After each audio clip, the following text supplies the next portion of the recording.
السلام علیکم ورحمۃ اللہ وبرکاتہ۔ اعوذ باللہ من الشیطان الرجیم، بسم اللہ الرحمن الرحیم۔ للذین احسنوا الحسنى وزیادہ ولا يرهق وجوههم قتر ولا ذلہ اولئک اصحاب الجنہ هم فیہا خالدون۔ جن لوگوں نے نیک اعمال انجام دیے ان کے لیے بھلائی ہے اور مزید بھی ہے، ان کے لیے بھلائی ہے اور بھلائی سے زیادہ بھی ہے۔ اللہ تبارک و تعالیٰ نے مزید فرمایا وَلَا يَرْحَقُ وُجُوهُهُمْ وَلَا يَرْحَقُ وُجُوهَهُمْ قَتَرٌ وَلَا ذِلَّةٌ، اور ان کے چہروں کو سیاہی اور ذلت نہیں ڈھانپیں گی۔ اولئک اصحاب الجنہ، یہی لوگ جنتی ہیں، ہم فیہا خالدون، اور یہی لوگ جنت میں ہمیشہ ہمیشہ رہیں گے۔ محترم سامعین کرام، سورہ یونس سورہ نمبر 10 اور اسی سورت سے ابھی آپ کے سامنے آیت نمبر 26 تلاوت کی گئی۔ بفضل اللہ، باذن اللہ، بعون اللہ، بتوفیق اللہ، آپ کی خدمت میں آیت کریمہ کا ترجمہ بھی پیش کیا گیا۔ محترم سامعین کرام، اللہ تبارک و تعالیٰ نے فرمایا ہے کہ للذین احسنوا الحسنى، وہ لوگ جو دنیا کی زندگی میں ایمان لائے اور نیک اعمال انجام دیے۔ نیک اعمال، یہاں پر نیک اعمال سے مراد وہی اعمال نیک ہوں گے جن کا ثبوت قرآن کریم میں ہوگا، اور وہی اعمال نیک کہلائیں گے جن عملوں کا ثبوت اللہ کے رسول صلی اللہ علیہ وسلم کی سنت سے ثابت ہو۔ وگرنہ ابھی 2 روز پہلے لوگوں نے اللہ کے رسول صلی اللہ علیہ وسلم کے پیدائش، یوم پیدائش کے نام پر تتھا کتھت 12 ربیع الاول نبی صلی اللہ علیہ وسلم کی پیدائش کا دن نہیں ہے، لیکن اس دن کو یوم پیدائش کے نام پر لوگوں نے جو باتیں کی اور جو کام انجام دیے وہ کبھی بھی نیکی نہیں ہو سکتی ہے۔ اس لیے نیکی نہیں ہو سکتی ہے کہ اس کا ثبوت نہ تو قرآن کریم میں ہے، اور نہ ہی نبی صلی اللہ علیہ وسلم کے فرمان میں ہے، نہ ہی نبی صلی اللہ علیہ وسلم کے نبوی زندگی میں ہے، نہ ہی نبی صلی اللہ علیہ وسلم کے صحابہ کرام کے زمانے میں اس چیز کا کوئی ثبوت ہے۔ کوئی ثبوت نہیں ہے۔ اگر یہ چیز ثابت ہوتا تو سب سے پہلے نبی مناتے، نبی کے ارد گرد رہنے والے مناتے، نبی کے صحابہ کرام مناتے، لیکن کسی نے بھی 12 ربیع الاول کو یا کسی بھی تاریخ میں نبی صلی اللہ علیہ وسلم کے یوم پیدائش کا دن مان کر اس دن مختلف قسم کے عملوں کو انجام دینا، اگر یہ صحیح ہوتا تو نبی سے ثابت ہوتا، نبی کے صحابہ کرام رضی اللہ عنہم سے ثابت ہوتا۔ یاد رکھیے، نیکی کا نیک اعمال صرف انہی اعمال کو نیک کہے جائیں گے جن عملوں کا ثبوت قرآن کریم سے ثابت ہو اور نبی صلی اللہ علیہ وسلم کے حدیث سے ثابت ہو، صحابہ کرام سے ثابت ہو۔ جن عملوں کا ثبوت ان لوگوں سے ثابت نہیں ہوگا وہ عمل نیک عمل نہیں کہلائیں گے۔ تو یہاں پر اس آیت کریمہ میں اللہ تبارک و تعالیٰ نے تمام انسانوں کو مخاطب کیا ہے۔ ہم نے پہلے بھی بتلایا تھا کہ اس صورت کریمہ میں جو آیتیں ہیں اور جو باتیں ہیں، ان کے اولین مخاطبین جو ہیں وہ مشرکین مکہ ہیں، لیکن قرآن کریم کی کوئی بھی آیت، اس کا جو حکم ہے، اس کی جو صفات ہے، وہ تمام لوگوں کے لیے ہے۔ جو ان صفتوں میں پائے جائیں گے وہ اس میں داخل ہو جائیں گے۔ تو یہاں پر اللہ تبارک و تعالیٰ نے تمام لوگوں کو، تمام انسانوں کو مخاطب کرتے ہوئے کہا للذین احسنوا الحسنى وزیادہ، وہ لوگ جن لوگوں نے ایمان سے اپنے آپ کو لیس کیا اور نیک اعمال انجام دیے، ان لوگوں کے لیے الحسنہ، کیا ہے؟ حسنہ۔ حسنہ کا مطلب خیر و بھلائی، بہترین بدلہ، بہترین جزا۔ جیسا کہ ابھی ہم نے آپ کے سامنے قرآن کریم سورۃ الرحمن جو فجر کی نماز میں آپ کے سامنے پڑھی، اس کے دوسرے رکعت میں ہم نے اللہ تبارک و تعالیٰ کا فرمان آپ کے سامنے پیش کیا، هل جزاء الاحسان الا الاحسان، نیکی کا بدلہ صرف نیکی ہی ہوگا، دوسرا نہیں۔ ابھی آپ اس دنیا میں نیکی کریں گے تو کیا ملے گا؟ نیکی ہی ملے گا۔ آپ اس دنیا کے اندر اگر ببول کو روپیں گے تو پھول نہیں ملے گا، کیا ملیں گے؟ کانٹے ملیں گے۔ ببول روپنے پر کیا ملتا ہے؟ کانٹا ملتا ہے۔ جو کریں گے وہی ملے گا۔ تو اللہ تبارک و تعالیٰ نے فرمایا هل جزاء الاحسان الا الاحسان، نیکی کا بدلہ نیکی کے سوا کچھ نہیں ہے۔ یہاں پر اللہ تبارک و تعالیٰ نے فرمایا للذین احسنوا الحسنى، جو لوگ اس دنیا کی زندگی میں ایمان لائیں گے، نیک اعمال انجام دیں گے، ان کے لیے الحسنى یعنی نیکی ہے۔ کہاں؟ آخرت میں، جنت میں جانے کے بعد کیا ہوگا؟ نیکی ہی ہوگا۔ جیسے ہی مریں گے اس کے بعد نیکی شروع ہو جائے گی ان کے ساتھ۔ جیسے مریں گے قبر میں جائیں گے وہیں سے نیکی شروع ہو جائے گی، آخرت کے مرحلے میں بھی نیکی ہوگی، حساب کتاب میں بھی ان کے ساتھ نیکی ہوگی، اور جب جنت میں جائیں گے وہاں بھی ان کے ساتھ اچھائی ملے گا، خیر ملے گا، ان کو بھلائی ملے گا۔ اور آگے مزید اللہ تبارک و تعالیٰ نے فرمایا کہ جن لوگوں نے نیک اعمال انجام دیے ان کے لیے بھلائی ہے اور زیادہ بھی ہے۔ یہ جو زیادہ ہے نا، زیادہ، اس کی تفسیر میں کئی باتیں ہیں، کئی باتیں۔ پہلی بات یہ کہ نبی صلی اللہ علیہ وسلم کی حدیثوں کے مطابق ایک آدمی اگر اس دنیا کی زندگی میں نیک اعمال کو انجام دیتا ہے تو اس کا بدلہ 10 گنا سے لے کر کے 700 گنا تک یا اس سے بھی زیادہ، جیسی نیت ہوگی اللہ تعالیٰ اسے بدلہ دے دے گا۔ 10 گنا بھی بدلہ دے سکتا ہے، 700 گنا بھی بدلہ دے سکتا ہے، اس سے زیادہ جس قدر اللہ چاہے گا بدلہ دے گا۔ یہی ہے زیادہ، تفسیر میں اس کو بتلایا گیا کہ یہی زیادہ ہے۔ اس کی جو دوسری تفسیر کی گئی ہے اللہ کے رسول صلی اللہ علیہ وسلم کے فرمان کے مطابق ہے کہ جو لوگ نیک اعمال اس دنیا کی زندگی میں دیں گے، جو لوگ نیک اعمال انجام دیں گے، قیامت میں جنت میں جانے کے بعد ان کے لیے محل، بڑے بڑے محل ہوں گے، بڑے بڑے محل ہوں گے، اس کے اندر عیش و عشرت کے سارے سامان ہوں گے، بہت سارے جو ہے خادمائیں ہوں گی، یہاں تک کہ ان کے لیے کیا ہوں گی، حوریں بھی ہوں گی۔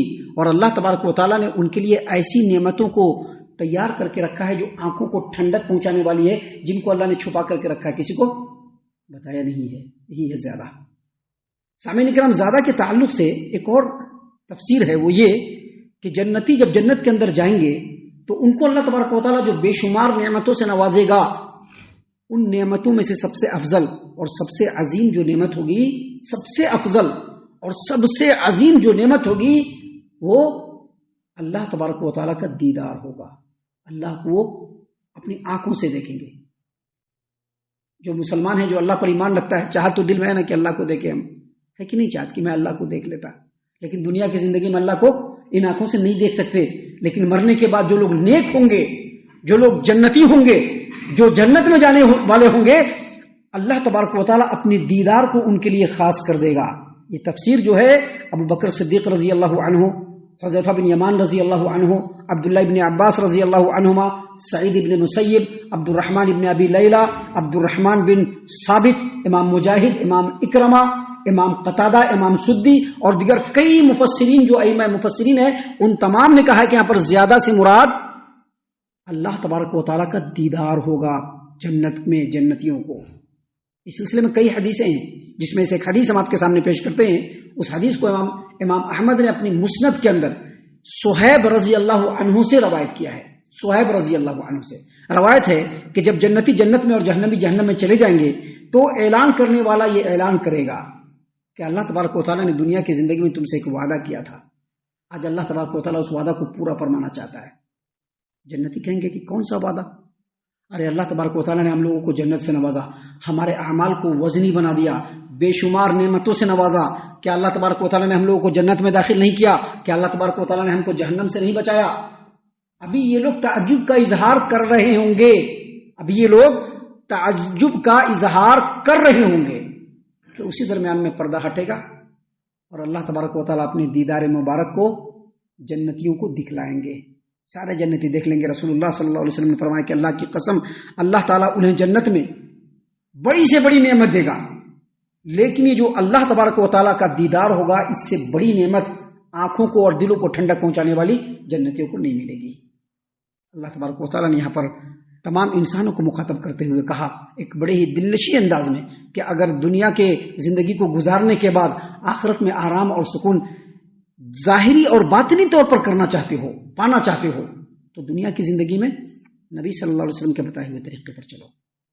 کل جو 2 آیتیں ہم نے آپ کے سامنے پیش کی تھی، جس میں دنیا کی زندگی کا جو ہے ایک نمونہ بتلایا تھا کہ کتنا عارضی اور کتنا ٹیمپروری ہے، اس کے تفسیر میں ہم نے آپ کے سامنے ایک حدیث پیش کی تھی جس میں اللہ کے رسول صلی اللہ علیہ وسلم کے بارے میں فرشتوں نے کہا تھا کہ مثال ہے، ایک آدمی گھر بناتا ہے، محل بناتا ہے، محل میں ایک کمرہ بناتا ہے جس میں کھانے کو چن دیتا ہے، اچھے اچھے کھانوں کو، اور ایک بلانے والے کو بھیجتا ہے۔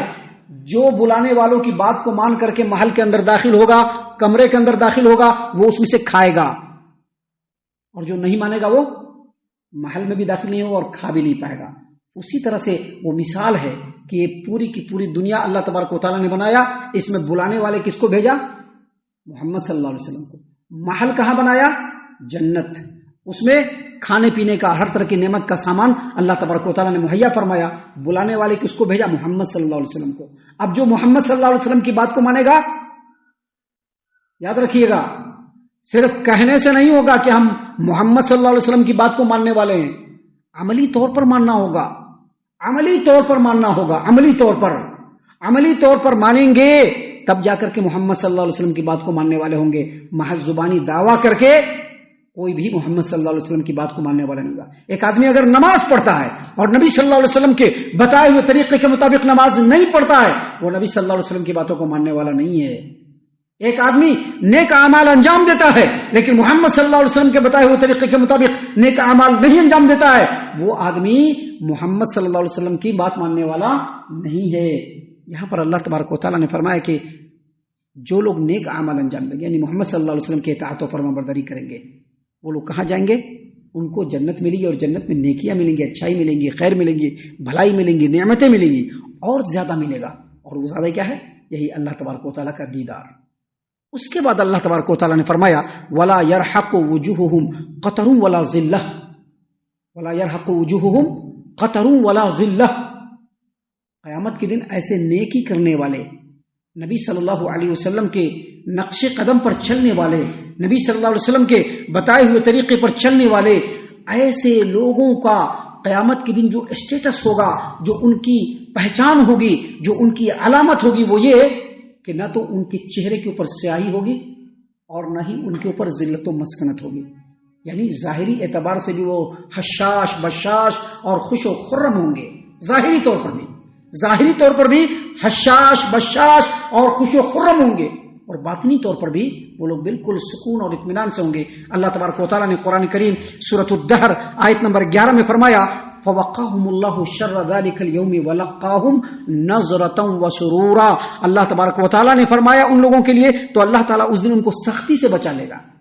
اللہ تعالیٰ ان لوگوں کو سختی سے بچا لے گا اور ان کو تازگی اور خوش دلی عنایت فرمائے گا. مطلب کیا ہے؟ ایک تو سختی سے بھی بچیں گے، یعنی اندرونی اعتبار سے بھی وہ خوش خرم رہیں گے، اور اللہ تعالیٰ ان کے چہرے پر تازگی دے گا، ان کے دل میں تازگی دے گا، خوشحالی دے گا، جس کی وجہ سے وہ حشاش و بشاش ہوں گے. اللہ تبارک و تعالیٰ نے اس آیت کریمہ میں فرمایا وَلَا يَرْحَقُ وُجُوهُهُمْ قَتَرٌ وَلَا ذِلَّةٌ، وہ لوگ ظاہری اعتبار سے بھی خوش ہوں گے اور باطنی اعتبار سے بھی خوش ہوں گے. اللہ نے فرمایا اولئک اصحاب الجنہ، یہی لوگ جنتی ہیں، ہم فیہا خالدون، اور یہی لوگ جنت میں ہمیشہ ہمیشہ رہنے والے. ہم اللہ سے دعا کرتے ہیں کہ اللہ تعالیٰ ہم تمام کو ان لوگوں میں شامل فرمائے. آمین. اللہ تعالیٰ ہم تمام کو صحیح معنوں میں پکا سچا مومن مسلمان بنائے. اللہ اور اس کے رسول صلی اللہ علیہ وسلم کی اطاعت و فرما برداری کرنے والا بنائے. صحابہ کرام رضی اللہ عنہم کے طریقے پر چلنے والا بنائے. جنت الفردوس میں جگہ عطا فرمائے. اے اللہ ہم تمام کو جہنم سے پناہ دے. اے رب العالمین ہم تمام کو جہنم سے پناہ دے. اے مالک الملک ہم تمام کو جہنم سے پناہ دے.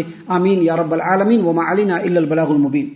الذي نزل الفرقان على عبده ليكون للعالمين نذيرا